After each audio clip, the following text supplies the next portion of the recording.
And welcome to another edition of Digging History. I'm James McCormick, and we have Corbett Perkins here today, and we are excited to talk about what we're going to talk about today, which is digging in the spring. Now, obviously, we've had a long back and forth with COVID. We've managed to be able to, to stay safe and to still manage to bring you this television show, but we've kind of set down a little bit, and now we've got to get out and we've got to get our bodies back in shape. So now you're going to see us at this point in our as we go through to the summer, where you will start to see us transitioning. So everybody puts on a little extra weight in the wintertime. It happens. It's unfortunate. But now is the time to get it off and to get ourselves moving. And that's what we plan to do. What we want to talk about too is safety in the field. The spring is a whole lot different than the wintertime. You're dealing with a whole different host of creatures. And one of those creatures is a tick. Now, Corbett, tell them about your tick episode that you had. It was horrible. There I was. And I pulled 16 of them off of me down at Scary Creek, and that was just sitting down. And then another 5 or 6 more while I was driving, because I kept feeling that creepy crawly. So I don't like ticks, snakes, no, mosquitoes, yellow jackets, keep all that. Well, last year, I had to go see the doctor because of tick bites, and they are very serious. I had one that had embedded in around my rib cage, and it was a mess to deal with. So, what we want to do is we want to talk to you about protecting yourself.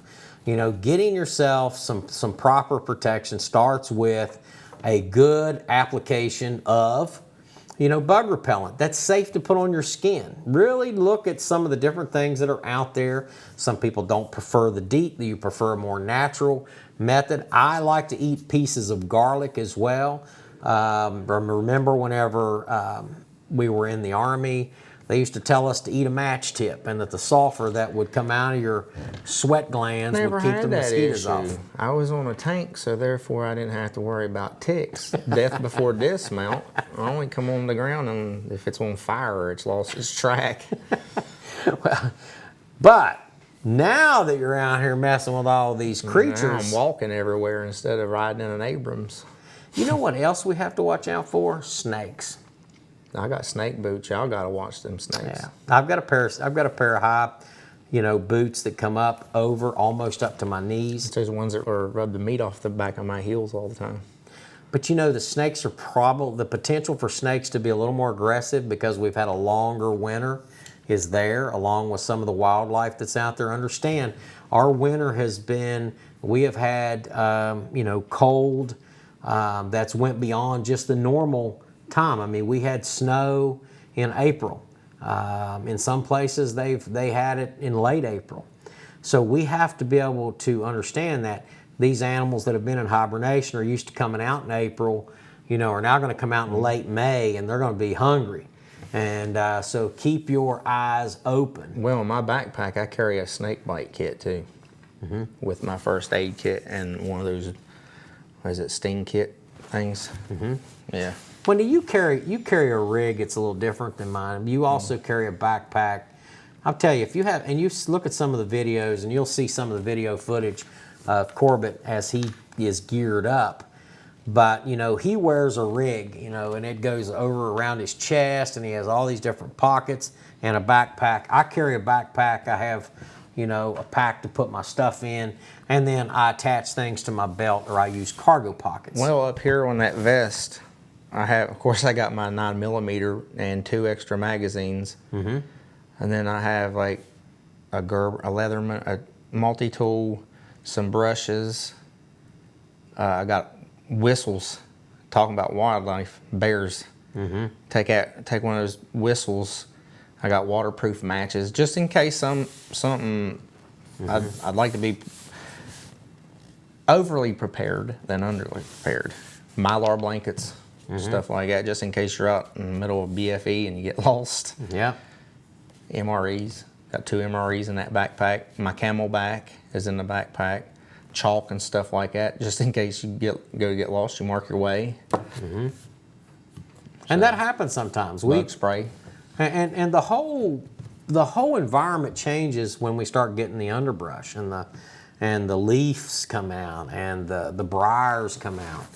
So understand that it gets thick and you can get lost in places that, you know, maybe in the fall and the wintertime you could see, you know, well beyond, whereas now you can't see anything. And it gets dark quicker in one of these. And, you know, I remember being in the jungles of Panama. It was a triple canopy jungle.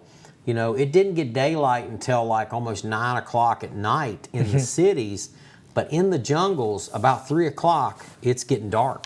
And by 5 o'clock in the afternoon, it's so dark that you can't hardly see your hand in front of your face. The same thing, though we don't have triple canopy, we don't have 3 layers. What we do is we have 2 really good layers here in West Virginia that Then make you it got to dark. remember too, if you're out at dark, it's going to get cold on you because you've been sweating all day. So I normally have a hoodie or something stuffed in that backpack. It's not, if you watch me dig with that backpack on, it's really not as heavy as what you think it is. So we are going to be in different areas. So you're going to see some digging in and around Putnam County, Mason County, and those areas. In some of these areas, you'll see that it's a little bit thick. I think you'll also see part of this in some of the segments coming up, you know, dealing with, you know, the overall conditions of the thickness of the area. And then you'll be able to take a look at some of the stuff that we're doing. So before we go any further, Corbett, you got anything to say before we take them to the field to see what we've been digging? Well, if they got anybody that watches this got any other places that we can go, let us know. Well, I'd really like to do some colonial stuff, but I mean, Civil War stuff's fine, but if you got any places that we can go, I don't care if it's an old plantation home, it don't matter. Just let us know. Also, just take some time, get yourself, start thinking about, you know, our health, our condition, drinking water, getting out there, getting ready to hit it and hit it hard. You know, you don't want to go out there and give yourself a heart attack or a stroke, you know. You know, we have intentionally laid low for a little bit because we want you to see this transformation, and you will see it. You know, next month you'll see a different view of us. The month after that, you'll see a different view. It's to show you that it can be done, and it doesn't need to happen overnight, but essentially you have to be fit before you get out in these woods, because if not, you're going to get hurt, and you're going to get hurt really bad. So remember that. Well, you can still get hurt. No Yeah, matter you how can hurt old you are, you can still get hurt. You got to pay attention and mind your P's and Q's out there, because you accidentally go up there at Golly River, you accidentally slide down one of those mountains, you're done. It'll take us weeks to find you. Yeah, absolutely, and that is a fact. That's why That's you the need to reason be why we ready. carry radios. Radios, all forms of communication. You know, we keep things going out there, not just to entertain you, but to also for our safety. This is Well, extreme Appalachian We digging. have Byron. You know, we got to watch out for him. And so we have another partner with us that was in the Navy, Byron Tucker, and his son, who actually was a Marine. I think he deployed 3 times to Iraq, and Yeah, he didn't learn. Well, he's a Marine, so I mean, it kind of narrows it down. Carlos, if you're watching, you're still a crayon eater, along with the rest of you Marines out there. Crayon eating fools. we love you guys though. But without any further ado, here's some of the wonderful things that we have been out doing during this month. Enjoy it. Byron Tucker and James McCormick out here in Mason County. Where you been at? I've been in Florida all winter since the 1st of November. Glad to get back into the woods digging. It's a whole different deal down there when you're digging. It's just a different environment. The soil's different. Your tones are different. Aluminum sounds different in that sand than it does in this clay, and coins sound different. But now we're back in the woods of West Virginia. Mason County, historic area now. A lot of stuff's been going on here since before the Revolutionary War. So it's hard to tell what we're going to find out. Yeah, I'm anxious to get in the woods. Well, that's what we're going to do right now. Corbett can't be with us today, but Byron and I are going to come out here and we're going to dig up every coin within a 50-mile radius, and we're not leaving nothing for Corbett or anybody else. Yeah. I found a pretty good spot down here, and I'm going to try to turn you around so you can see it. Down here in this hole, this is my 5th fired 3-ring bullet that I found in this hole. So this area right here is just blowing up my metal detector. So this Nocta Micro Simplex is really doing a great job. I've got a pocket full of bullets now, and I haven't, let me just kind of show you this. You know, obviously, if you can see there, you know, there's 1, 2, 3, 4, 5, 6 fired, 1 dropped, and a small piece of buckshot. And most of that has just been right around this small area here. Coughing a little bit because of all of the allergies. So, you know, you got to kind of watch yourself out here. And, but we'll just keep on looking on Digging History and keep watching us. Remember, you can't find anything, excuse me, sitting on the couch. This is spring digging, folks. Spring in the woods, all the allergies, all the snakes, all the ticks. Extreme Appalachian digging. So let me straighten my glasses out here so somebody doesn't say, hey, your glasses were crooked. Take care, folks. God bless and keep watching on Digging History. Take your Claritin. Out here digging, and I found a fired 3-ring bullet. So it's the first Civil War artifact I've found in a little while here. So, and it looks like a Williams cleaner. So that's pretty cool. We'll just keep looking and digging, and maybe I'll break the bad luck streak. So, as you can see, the area is a lot really rough out here. Thick, very thick. A lot of underbrush. Watch for snakes. Make sure you're watching, looking around you. You see I've got my Nocta Micro Simplex Plus. Great machine. I got my F-Pulse on here. Got my gloves. F-Pulse is made by Fisher. I've got this great shovel made by Bravo Shovels. Now, this is a group of special operators that created this shovel, and they sell it, and the proceeds go to combating human trafficking, in particular childhood trafficking, you know, pedophiles and things like that. So remember, Bravo Shovels, you buy that, you're helping to put those special operators out so that they can do their job to get these criminals behind bars where they belong. So I'm going to support this company 100% and ask that you do the same. Great shovel too, by the way. God bless, and keep digging on Digging History here, watching us. We appreciate all you do, and we appreciate your support. Fill your holes too, folks. Take care. I'm out here on an old construction site, and man, this is the 4th soda bottle I have found. Now, these are all probably from the late 60s, early 60s. It's got a little chip in it, but I'm gonna go ahead and take it out of here. And I have found like 6 of these so far. So it's been a good bottle day. It really has. You know, that's an older bottle, and it looks cool. So, and I got a few other ones down there. I'm gonna try to make sure I don't break them. It's the last thing you want to do. And I'll show them to you later once we get done. So I'm out here with my Nocta Micro Simplex Plus. I found a couple of spoons. Not anything real old, but hey, you know, I'm out here digging history and having a good old time out here, and I don't have to worry about ticks or snakes.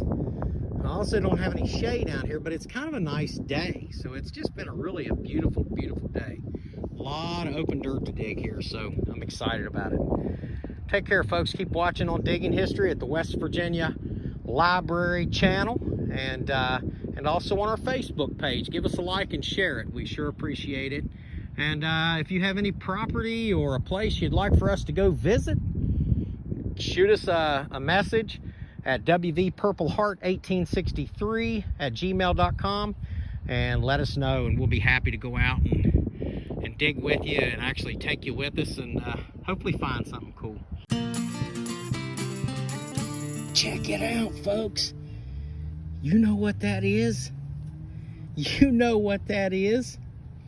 That's a rifle band. That is a rifle band from a Civil War musket. I have been in this area, oh my God, so many times.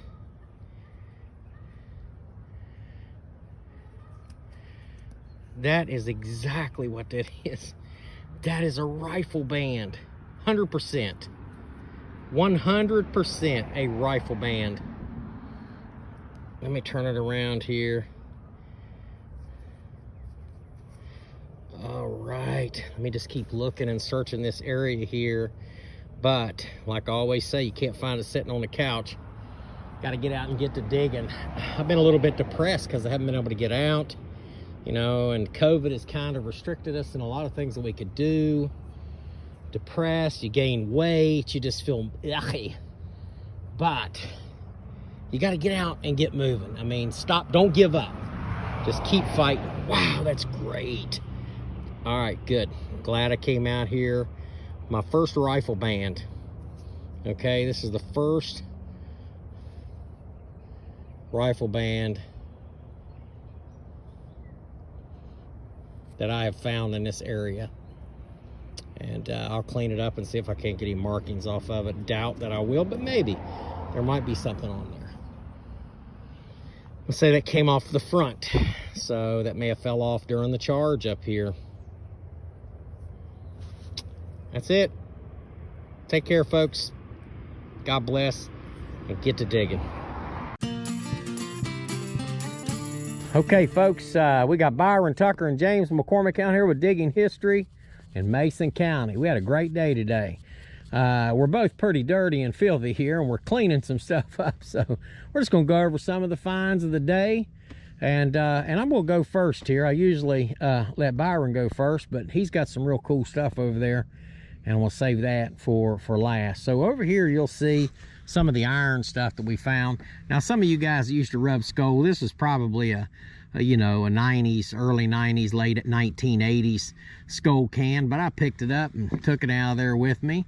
Found this thing right here. This is a newer you know, clamp that goes down for like a window, like a storm window. This right here was a little fitting that probably came off something that was steam or hydraulic. Dug this little jewel up here, and it's actually part of a container of some sort. Pretty old, probably you know, late 1800s. This I'm not really sure of, still got to clean it up, but it kind of looks like a dial for something. So that'll be a cool thing to clean up. And this was a piece of brass. And then I dug this up, and you know, these are not that old, but you know, I remember putting these in, you know, and so they're not too old, but I think most of them went out in the 70s. And then I found this. This is a top for a container. It could be one of those old Merry Widows, Three Merry Widows condom container or something. I don't know. Found a couple of washers, probably off of an old buckboard wagon. This right here, this looks like a knuckle off of, you know, maybe something like a wheel fitting on a carriage or something like that. Maybe even a Model T Ford. This, I'm not sure. This, I'm not sure of. Some sort of a piece of brass. But it was cool, so we got it out of there. This little jewel right here looks like some sort of a handle.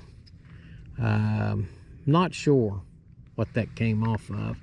Now this is a really old handle off of either a ladle. Could have been a fork, but I'm going to guess that it was a ladle, a spoon. And you could see where it used to have wood that was attached to it right here. So this is really, really old stuff. So we'll probably clean that up and try to preserve it. Now over here, you'll find, I made a little bit of a video about this. This is a hot plate, came off of an old wood burning stove. I told you we were out last week, and actually my wife found a handle that goes in here that lifts this thing up, so it's cool. And I'm gonna clean this up. And some people like to paint these and put murals and stuff on them, so that's a nice find. And it hangs right up really nice. So you got this side right here, and what they do is they'll paint a picture on this and it hangs up, you know, really nice on the wall. I'm gonna save that other stuff up here at the top because I just think that's cool. Some rifle shells, 30-06, 30-30, an old butt off of a light bulb. Found this really old lock near a school site. That was cool. Found some newer stuff. We found a watch. We also found a bag full of drug paraphernalia that we have to get turned into the police. We're not going to show you that. Then, you know, I found this. I don't know what that was. Probably the Mothman. Yeah. So I found this jewel right here. It's brass. No idea what it is, but it looks like it went on a piece of wood because it looks like these are nail holes or something here. I'll put that over here. Okay, so you know, I go out and I'm telling you, I found this fired 3-ring bullet. Unbelievable. You know, out here I find them everywhere. That's why they call me the bullet magnet. Found this piece of lead. This is strange looking. I don't know. It's got some kind of a design on the back. You know, there could have been a campsite here. This could have been somebody fiddling around making chess pieces. This could be a chess piece where they cut a bullet down. Who knows?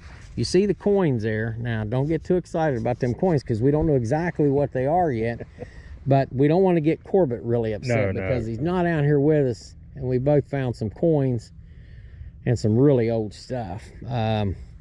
So anyways, there's a nickel and some pennies, and we'll clean them up. I think we've got some wheat pennies in here, but I also think we got some tokens. And then this is some kind of a piece of lead, and it's got a hole in it.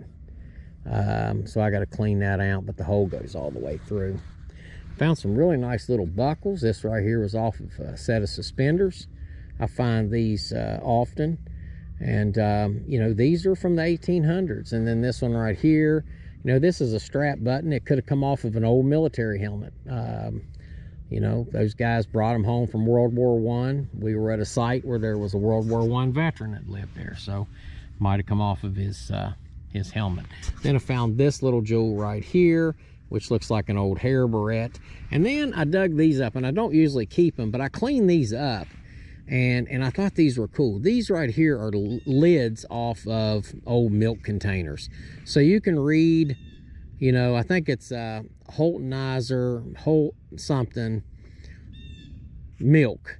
And then this one right here, this one was really cool. Unrolled this thing, and it's Griffin lotion cream. I'm going to have to look this up. It's the cold cream for the shoes. So basically, because it says on there, neutral for all leather, all shades, also patch leather. So, you know, this right here is how they clean their shoes. And then this is an old toothpaste container. A lot of you guys have probably found those. I try to clean them off and see what's on it. Now, we'll go over here to Byron Tucker. Yes, sir. Go right ahead. Here was a cool little thing, a little hatchet. I don't know if it'd be a child's hatchet or just a small hatchet in general. Then a regular pocket knife. That makes about 15 or 16 pocket knives I found. I find the bullets, you find the knives. Yeah. Then here's an odd little thing that I'll have to clean up and see what it is. Who knows? And then this was interesting. It has ONT on it, and I'll just have to look that up. Got a buffalo nickel, and this is probably a penny, but can't tell anything about it. And here was a little piece of jewelry, little tiny piece. It's decorative, and it's got where the clasp was on the back of it. It's still got the hook for the needle. Let me turn that around. Let's look on the front of that again, because if you remember, okay, so something was in the middle right there. Yeah, there was something decorative in there because that's depressed right there. And if you remember, I found that pin that looked like an artillery shell. Yep. And that turned out to be a German stick pin. Unbelievable. Down here. And here's possibly the back of a button. Looks like it's got some numbers or letters on it. Can't tell anything about it. And there was a piece of lead, a couple pieces of lead. Button. And Got your button there too, didn't you? yeah. Got this little button. Now those are probably from, they could be anywhere from the 1800s to the early 1920s. So we stumbled onto a good spot today. Yeah. And we didn't really even get a hit at that hard. No, we definitely have to come back. And so now Byron also found some iron stuff as well, and we just only had so much room on the back of this car, so so we're gonna head home. But anyways, remember folks, you can't find us sitting on the couch. Corbett, we missed you again. We missed you again. We love you, buddy. We hope you're feeling better. Happy birthday to you tomorrow. All right, folks, have a good day, and remember to watch us on Digging History. And boy, we hope you enjoyed those wonderful scenes from the field. Remember to be safe out there, folks. And if you have any questions, you can email me directly, or you can see us on our Facebook page, which is easy to find. It's called Veterans Digging History on the Facebook page. You can also email me at westfordwvpurpleheart1863@gmail.com. I have enjoyed this day, and remember, folks, you can't find us sitting on the couch. Corbett, what do you say? Roll that beautiful bean footage. Oh, that was the last time, wasn't it? Yeah, we're going to close out the show now. All right. What do you want to tell these beautiful, wonderful people out here? Get off the couch. You don't First watch us and then get off the couch, or holler at us and you can go with us. That's the big thing.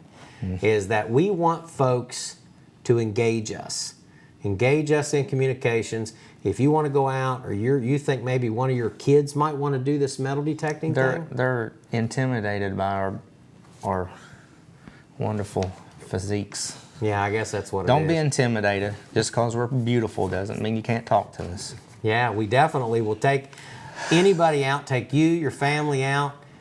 We carry around a few extra metal detectors. We'll also help you in the selection of a metal detector that is appropriate for you. And believe me, some of them are not appropriate. Some of them are, very hard to learn, and it takes a lot of time to get to them. Some of them are very simplistic. It just depends on what you want to do with it. But here's what I know is I've seen it's the person, not the machine. If the person knows their machine and can do the things that they want to do with that machine, then they will find stuff all the time when they hit the field. So, without any further ado, remember, you can't find it sitting on the couch. Corbett? Nope. Or playing a PlayStation. Till next month. We'll see y'all later. Take care. Thanks for watching.